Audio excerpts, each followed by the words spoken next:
Bien, proseguimos. En este caso, vamos a avanzar hacia el conocimiento de los diferentes archivos que son producto de este proceso de minado de la información que corresponde a la red que usted o ustedes puedan estar modelando.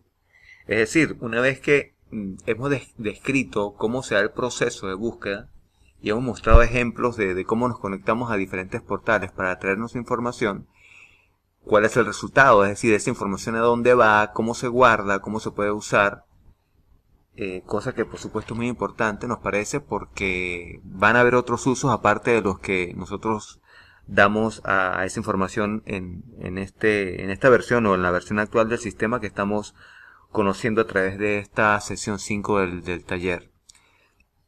Para avanzar en esa dirección, pues bueno, vamos a mirar este gráfico, ya estamos terminando de recorrerlo, solo resta un aspecto que es este que tiene que ver con lo que hemos denominado búsqueda del símbolo recomendado. Recuerden que entramos por aquí en los casos en los que ya hemos desarmado un complejo PDB y hemos hecho la consulta que tiene que ver con cuál es el código UniPro de cada uno de los objetos asociados a aquellos que componen los códigos UniPro de los sujetos que componen un complejo determinado. Entonces vamos a dar un ejemplo de qué consiste este punto que está aquí, porque una vez que tú consigues el símbolo que se recomienda para uno de los componentes de algún complejo, entonces tú puedes pasar a HGNC, preguntar por el mejor nombre que tenga HGNC para ese otro nombre que viene en este caso de UniPro. Suelen coincidir, pero no necesariamente. Y hemos querido estandarizar en las redes el término que se ha, digamos, acordado por la comunidad a través de este portal. Entonces vamos directamente a lo que corresponde. Eso nos lleva a este punto.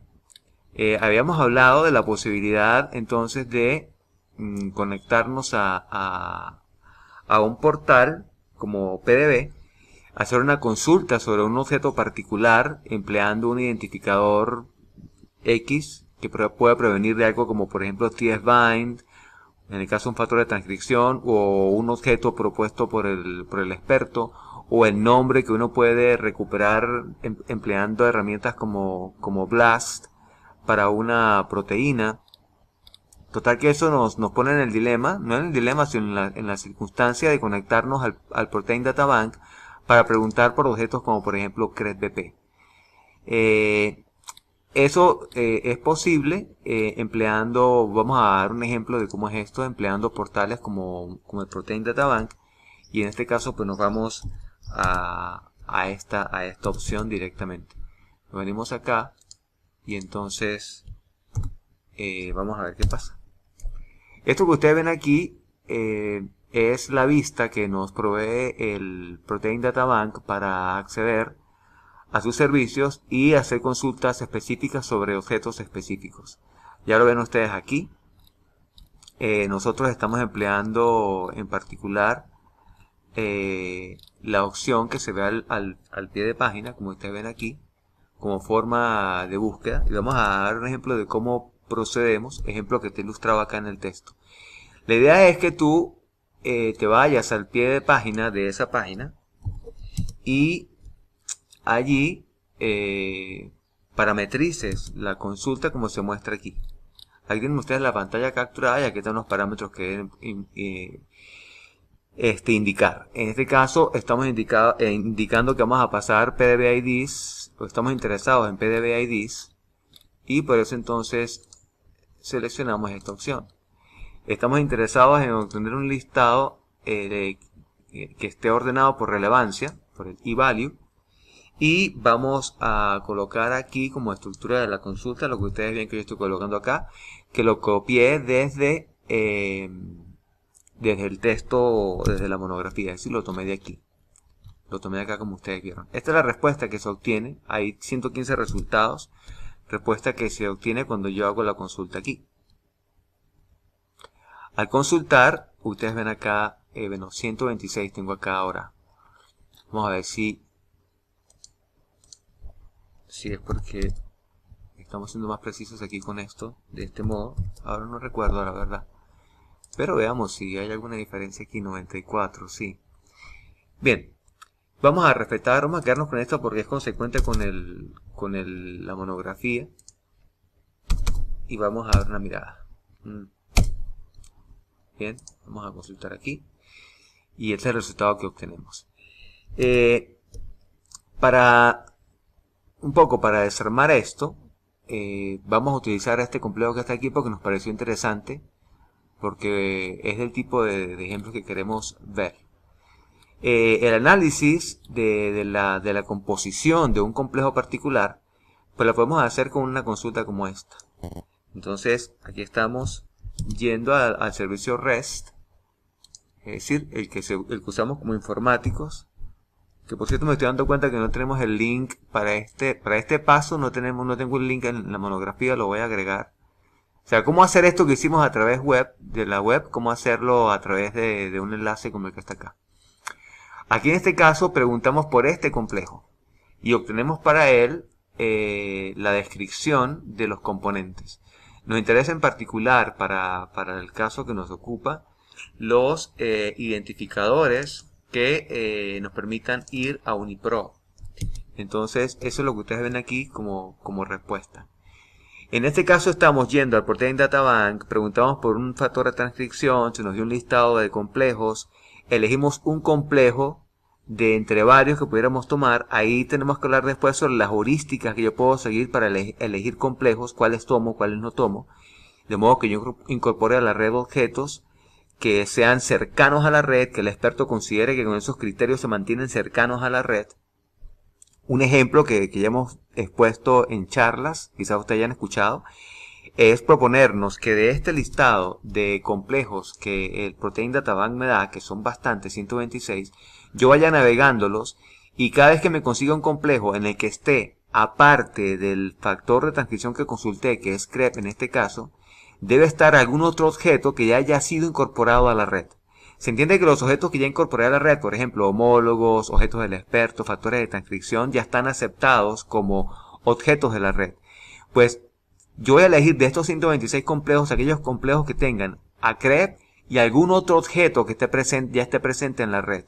Lo que quiere decir que si hay dos proteínas, entonces las dos proteínas en el complejo deberían ser parte ya de la red. Si es un complejo con dos objetos nada más sería agregado. Si hay tres objetos, entonces tendrían que estar dos que ya estén y un tercero que se incorpora a la red simplemente porque este es parte de un complejo que ya contiene dos objetos que ya son parte de la red. Eso porque como navegamos por niveles, por capas, como ya hemos visto, las capas inferiores van guiando la restricción que permite que otros objetos de capas superiores se vayan incorporando a la red. Ese es un ejemplo de lo que podríamos hacer. Bueno, si ya elegimos entonces, por ejemplo, así ZK1, que si yo hago clic aquí, por cierto, voy a ver la descripción del complejo aquí directamente en la web, ¿verdad? Acá se me dice cuáles son los componentes. Hay dos proteínas y en este caso una cadena de ADN que componen a este complejo.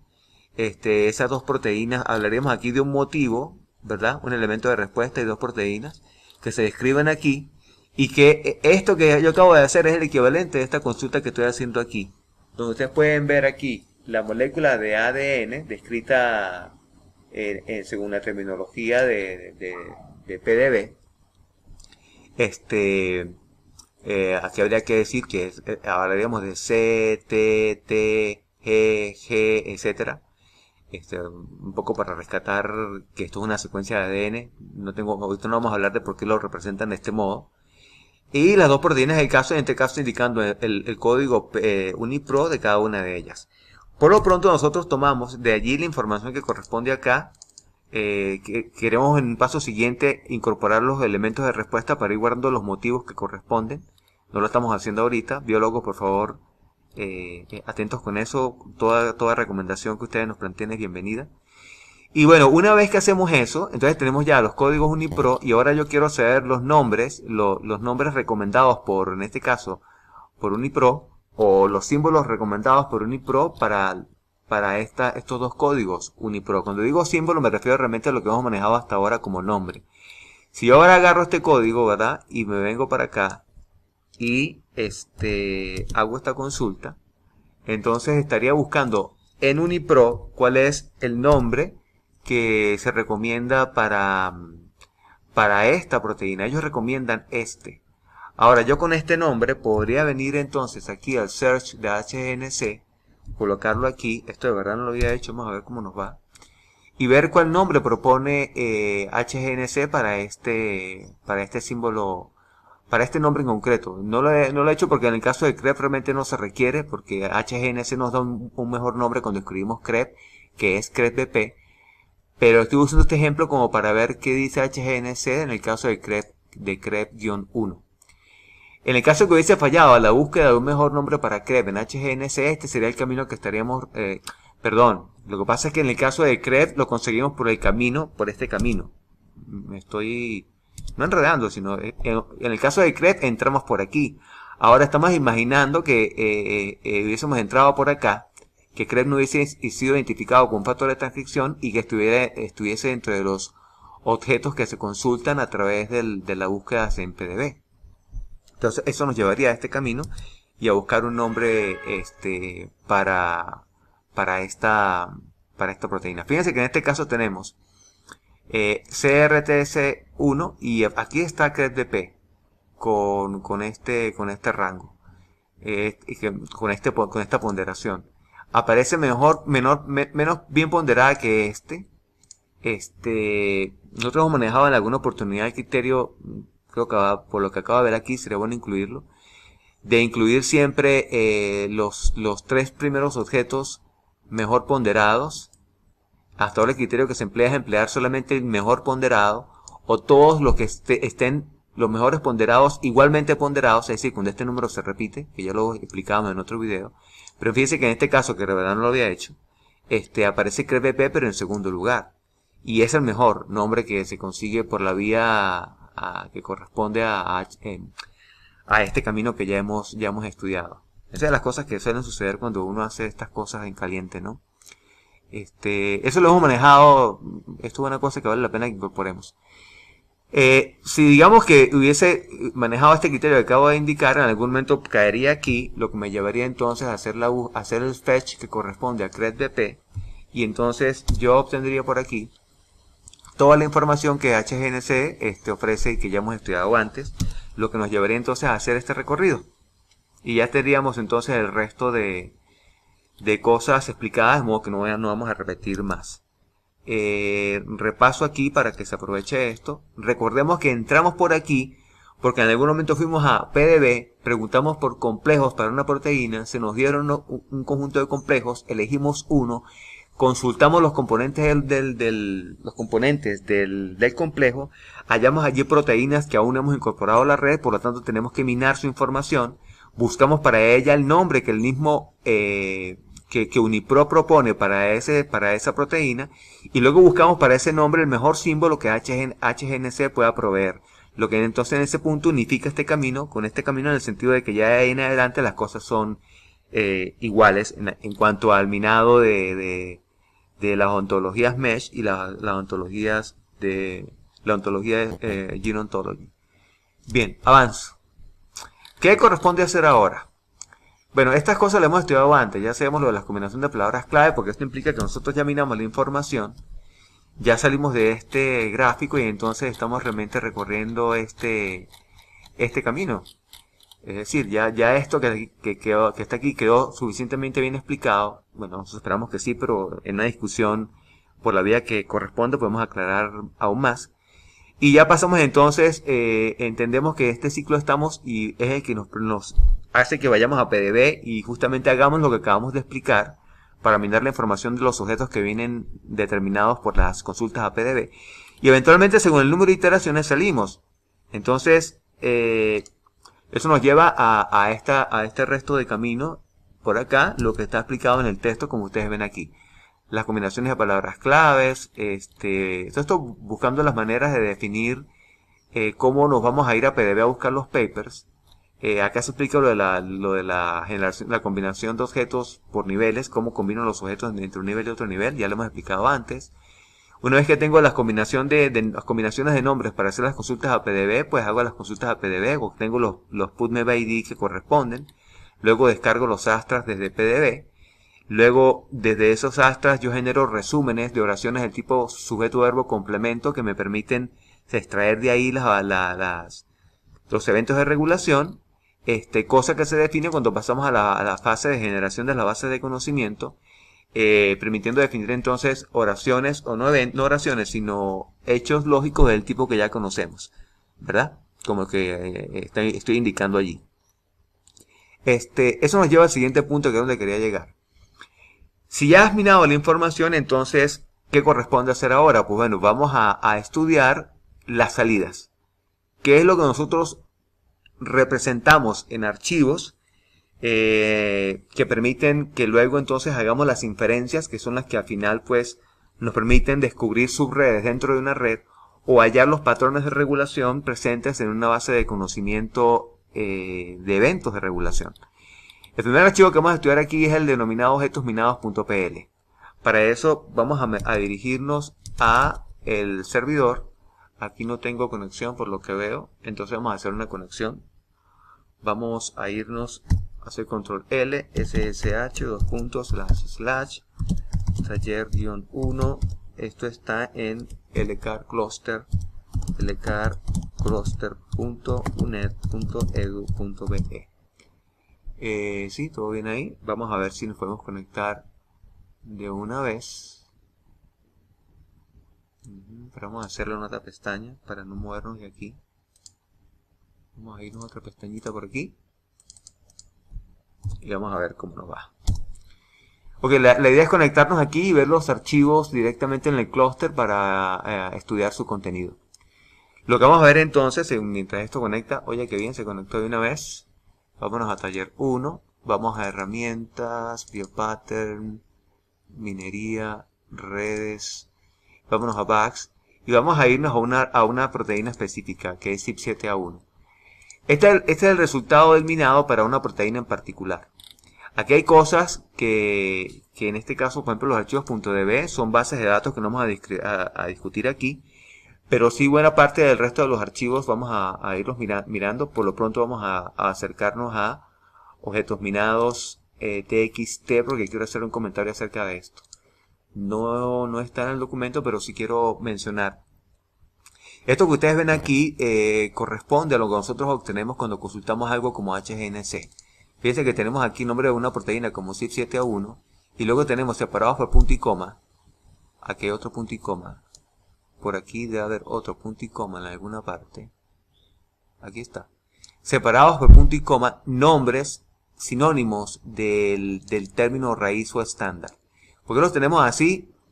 Digamos que por razones informáticas. Pero ustedes pueden ver que desde aquí hasta aquí, si ustedes obvian las comas que hay allí, y lo consideran espacios, entonces tendrían el nombre extendido de esta proteína.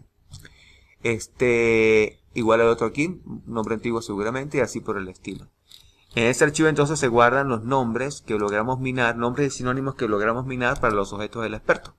Los objetos del experto, recuerden ustedes que están definidos aquí en la carpeta datos. En el caso si es bugs, tendría que definir en CYP7A1 cuáles son los objetos del experto. Y cuando abro este archivo, entonces estoy mirando los diferentes nombres que estoy proponiendo. Tengan por favor presente que nosotros elegimos aquí por cuestión de redundancia, cosa que ustedes no tienen que hacer si no quieren, colocar el nombre estándar para una proteína y el nombre actual y el mejor nombre antiguo que tenemos para el mismo objeto, porque quisimos asegurarnos de tener representados los nombres que nos interesan a la hora de minar información. Eso en otro video, en algún otro video creo que lo comenté. Entonces, ¿dónde estamos? Estamos aquí.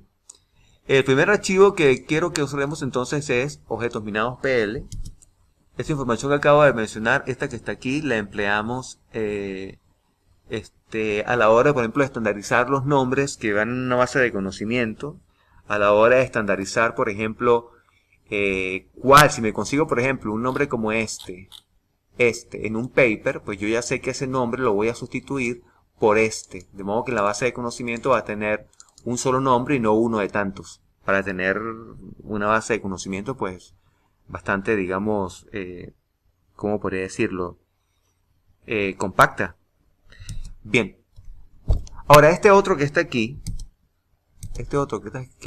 objetos minados, esto está en la misma carpeta, pero en la misma carpeta biopattern, en minería. Recuerden que aquí todo lo que minamos va guardado en esta carpeta por redes. Estamos en la red Bags. Vámonos así 7 a 1 y aquí está todo lo que se minó. Objetos minados, objetos minados PL. Está aquí, lo abrimos. Y tenemos entonces aquí diversas cosas que rescatar. Por ejemplo, sinónimos de zip 7 a 1 están todos los que acabamos de ver. Quiere decir que para generar este archivo PL, yo hago uso de este otro, ¿verdad? Cosa que por cierto no está mencionada en la monografía. Hay que mejorar eso. ¿Qué otras cosas hay ahí? En este otro archivo, voy a quitarte de aquí porque yo no lo necesito. Así estará para todas las proteínas, sus sinónimos. Van a ver cosas como, por ejemplo, ¿quiénes son factores de transcripción? Aquí está definido quiénes son factores de transcripción. Hay otras cosas que, bueno, algunos ejemplos, algunas cosas que pudiesen salir, no salieron en este caso, pero aquí están indicadas cuáles. Los sinónimos ya los acabamos de ver. Esto lo que dice es que los sinónimos para SST son, o las diferentes maneras en que puedo identificar a SST son SST, SRIF y así por el estilo. Componentes, si tengo un complejo, por ejemplo, como 2LC6Z, entonces, como en el caso de hace rato, hace unos minutos, consultamos un complejo PDB que no era pero podríamos decir cuáles son los componentes de ese complejo. Aquí estarían las dos proteínas y estaría la molécula de ADN que corresponde a un motivo, cosa que es muy importante y que vamos a incorporar próximamente. Otra cosa que puede aparecer allí es quién es un ligando, o cuáles son los ligandos, perdón. Si es ligandos, entonces se diría aquí que los ligandos correspondientes a esta proteína son estos dos. Bien, aquí yo tengo una nota para mejorar. Si en vez de utilizar a una proteína, no sería más preciso utilizar al PDB-ID del complejo que corresponde, porque generalmente cuando uno consulta ligandos a PDB, uno pregunta por los ligandos asociados a un complejo. Esos ligandos van a estar muy cercanos por supuesto, son los ligandos que se anclan o cercanos a las proteínas que están en esos complejos, pero son cosas que planteo aquí para discutir. Por lo pronto decimos, la proteína tal se enlaza a estos ligandos. Yo creo que es más preciso hacer esto, que se señala aquí en amarillo. Usted disculpe si estoy haciendo discusión mientras voy exponiendo, pero se supone que esto también tiene que ver con esto de cómo investigamos mejor las cosas, ¿no? Los complejos indican, por ejemplo, que esto que está aquí corresponde a un complejo. Cosa que es útil si yo, por ejemplo, aquí dije que esta cosita que está aquí es un complejo y los ligandos asociados son estos. Y en otra regla digo que esto que está aquí es un complejo, cosa que se plantearía como una cosa como esta. Esto que ustedes ven aquí, para ustedes quizás suena redundante, pero para nosotros los que hacemos informática es muy importante porque estamos pasando la información del formato que nos traemos desde los portales a un formato que podemos emplear empleando motores de inferencia que son sistemas bastante capaces para ayudarnos a hallar recurrencias o a descubrir conocimiento en bases de conocimiento. Por ejemplo, aquí tenemos cómo declaramos que algo es un ligando. Así decimos que ZN es un ligando. Eso también aparece en el archivo que estamos estudiando. Pero que en el ejemplo que tenemos ahorita abierto no está. Es decir, que lo que estoy diciendo son cosas que suelen aparecer aquí, pero no vemos porque cuando se hace la minería, pues no aparecieron esos ejemplos en este caso particular. Vamos avanzando entonces y nos conseguimos con esto que está aquí, que es particularmente importante que entendamos. Los hechos de WKR o Well-Known Rule definen el modo en el cual hemos querido definir la primera definición que Mesh nos da para un objeto en particular. Eso quiere decir por lo siguiente, que cuando consultamos a Mesh, ¿quién es zip 7 a 1? Mesh nos responde diciéndonos que es la proteína humana etiquetada como zip 7 a 1. Y además define el modo en el cual entramos a hacer la exploración del árbol de identidad de zip 7 a 1. Esto va conectado con otro archivo que lo voy a abrir de una vez, que está acá más abajo, que es el well-known-rules.pl. No lo he dicho, pero los archivos terminan en .pl porque están en un formato directo que puede ser leído por un motor de inferencia llamado Prolog, y por eso terminan en PL, por aquello de Prolog. Prolog viene de Programming Logic, algo así es. En todo caso, programación lógica, que viene lo de PL. Muy bien. Cuando abrimos este archivo, yo creo que se den cuenta ustedes de lo siguiente, que yo puedo tomar, mirar esto que está aquí, y entonces buscar en este otro archivo si hay algún identificador que corresponda a ese ejemplo que estoy colocando yo aquí. Ajá, ahí está. Pero fíjense que aquí hay una regla, aquí no dice CYP7A1, sino que cualquier X es la proteína humana CYP7A1, cualquier X se da a la proteína humana CYP7A1, a ver si lo leo mejor. X es la proteína humana CYP7A1. Si X es la proteína humana CYP7A1, eso implica que X es esto que está aquí, que a mí me cuesta leer.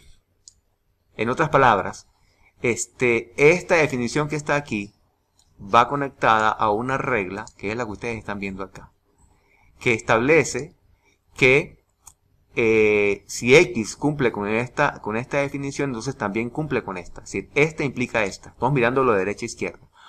O que esta definición, si X cumple con esta definición que está aquí, colesterol 7-alfa hidrolasa, si X cumple con esa definición, entonces X también cumple con esta definición. ¿Sí? Vamos a verlo mejor ahorita gráficamente. Pero cuando entramos a Mesh y preguntamos por CYP7A1, lo primero que dijo Mesh acerca de CYP7A1 fue esto otro. Luego las ramas del árbol de identidad de CYP7A1 van armándose del modo que estoy viendo aquí, que estamos viendo acá, que es que la generalización de esa definición nos lleva a esta definición. Si ahora yo, por ejemplo, buscase la generalización de esta definición, yo haría algo como esto. Entonces así voy, digamos que desde aquí, desde la definición base, me voy moviendo dentro de esta base de conocimiento que ustedes pueden ver que son reglas. Para los no informáticos habría que decir que esta X cumple con esta definición, sí cumple con esta otra. ¿Sí? Es decir, A es cierto si B es cierto. Entonces X cumple con esta definición. X es una colesterol 7-alfa hidrolasa, no sé si lo pronuncié bien. Es decir, una proteína X es una proteína colesterol 7-alfa hidrolasa si X es, por ejemplo, una proteína humana, es la proteína humana CYP7A1. Eso no quiere decir que sea la única definición, hay otras que correspondan a lo que es seguramente, o podrían haberlas, y de eso vamos construyendo el juego de reglas. Voy a tratar de hacerlo gráficamente siguiendo aquí los ejemplos que se están indicando. Aquí tenemos entonces otro ejemplo para otra proteína. Si hablamos, por ejemplo, de SST, entonces, si yo consulto a SST, vamos a utilizar SST como ejemplo. Vamos a ver acá. Vámonos al NCBI.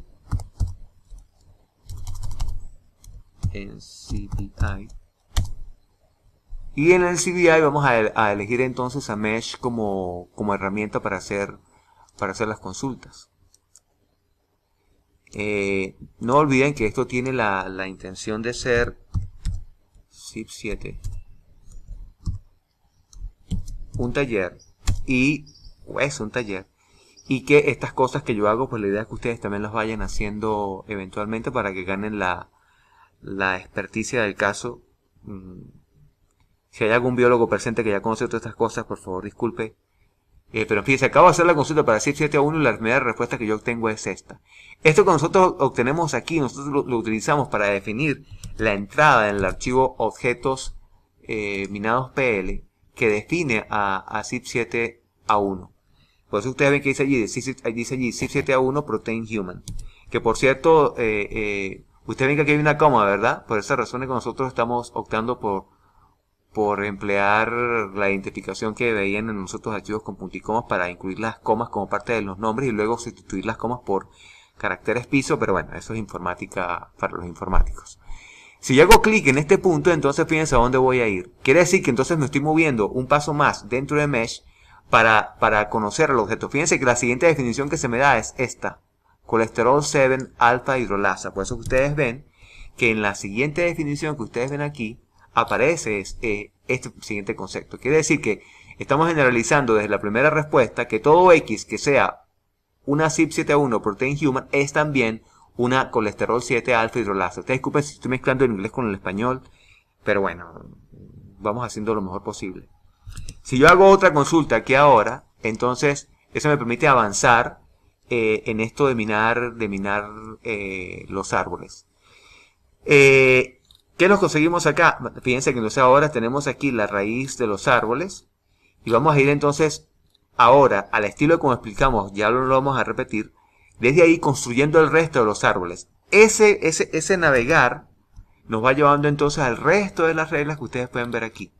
Si ya buscamos entonces, en el caso de esta que está aquí, las definiciones que corresponden, tenemos diferentes maneras de subir de este nodo al siguiente. Por ejemplo, colesterol 7 alfa hidrolasa debe tener un siguiente nodo que sea citochrome P450 family. Si lo buscamos aquí, aquí está. Pero no es el único. O sea, de aquí podemos subir a este nodo o de aquí a este nodo. De modo que debe haber otra regla que diga que esta cosa que está aquí también es una esteroide hidrolasa. Es decir, que esto que está aquí es un citochrome P450 familia 7, pero también es una hidrolasa esteroide. Esto que está aquí coincide aquí. No sé si hay otro nodo diferente. Esteroide hidrolasa, citochrome. Son esos dos nada más. De modo que aquí en la base de conocimiento deberían haber solamente dos maneras de definir a esta niña. Una, citochrome P450 family 7, aquí está, y esteroide hidrolasa. Muy bien, esto nos está dando la prueba de que efectivamente tenemos una base de conocimiento expresada en reglas que está representando el conocimiento en las ramas de los árboles de identidad. Ese conocimiento que estamos planteando aquí nos permite a nosotros responder preguntas como esa. Podemos preguntarnos, por ejemplo, si CYP7A1 es una proteína o si CYP7A1 es una... Vamos a dejarlo en la proteína. Si vemos el árbol aquí, debe haber alguna rama que diga que esta señorita que está aquí es una proteína. Busquemos alguna, a ver. Aquí está. Quiere decir que cuando si yo pregunto si CYP7A1 es una proteína, ¿cómo me respondería este árbol de reglas? Habría que buscar una definición para proteína. Vamos a buscarla aquí. Proteins. Ajá. Y vamos a buscar esta que está aquí. Vamos a buscar esta definición y veamos cuántas definiciones tenemos. Aquí está. Para proteínas tenemos varias definiciones raíz. Quiere decir, cuando yo pregunte, ¿es CYP7A1 una proteína? Yo entraría por aquí, o entraría por aquí, o entraría por aquí, y eventualmente recorrería todas las reglas hasta llegar a la raíz, que por cierto es esta que está aquí, ¿verdad? Esta. De modo que el sistema me pudiese decir, sí, CYP7A1 es una proteína. Porque al recorrer las reglas que están indicadas aquí, podemos concluir que lo es. Si yo entro por aquí y pregunto si CYP7A1 es una proteína, tendría que demostrar que es una M-proteína, demostrar que es un citocromo, demostrar que es una citocromo P4050, demostrar que es una citocromo P4050 familia 7, demostrar que es una colesterol 7 alfa hidrolasa. Lo que me llevaría entonces en las reglas a chequear si es una CYP7A1 protein human X, y entonces eso me llevaría a la base, que esta que está aquí, donde diría sí es, y por lo tanto como es esto, entonces también es una proteína. Yo voy a dejarlo hasta aquí porque esto me permite explicar algunos de los archivos. No los voy a explicar todo en un solo video, y este era suficientemente enredado como para que explique otros más. Dejo este video hasta aquí. Sigo avanzando en otro video para explicar los archivos que se van generando. Bueno, todos son importantes porque todos son empleados. Luego pasamos a los Gene Ontology y ahí nos vamos a entretener otro ratico. por favor, a los biólogos, dense cuenta de esto. Esto que acabamos de hacer con el árbol de identidad Mesh, lo hacemos con los árboles de Gene Ontology. De modo que las inferencias, el tipo de inferencia que yo acabo de mostrar de manera ilustrativa, puede hacerse con los árboles de Gene Ontology. Entonces, pongámonos creativos y hagámonos de la idea cierta de que ya ese conocimiento está expresado en unas bases de conocimiento y que uno puede empezar a hacer preguntas a esas bases de conocimiento, y de verdad, láncenos preguntas, les diremos cuáles se pueden atender con la base de conocimiento que tenemos y les diremos cuáles no, y entonces eso nos dará pie para ver qué otra información tenemos que minar, a modo de que ustedes puedan obtener respuestas a esas preguntas que ustedes están haciendo y que pueden ser útiles a la hora de que ustedes vayan a un laboratorio a experimentar una nueva terapia o un modo de ayudar a sanar o a definir una terapia justamente para sanar una enfermedad. Disculpen si me enredo. Cierro y agradeciéndoles que estén allí y seguimos avanzando.